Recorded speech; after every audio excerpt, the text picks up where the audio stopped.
So what I'll be doing here is I will be keeping your account the same price as what you are currently paying by adding a $5 discount.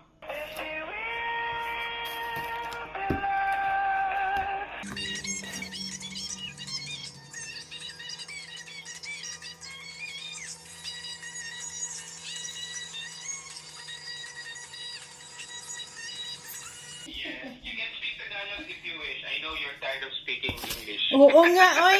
Kapoy. Ay, Bisaya, day ko. Ay, But my mom grabe. was raised in Tagbilaran, Bohol. Oh, yeah. Okay. So, Yeah, do so you I understand used a to- bit of Bisaya then? Correct. Ay, Yes, correct. Ay, day. Ay, day. Kumusta? Pero maraming salamat na Tagalog. Tagalog. Nakapag-Tagalog Yes, ako for it's okay. today.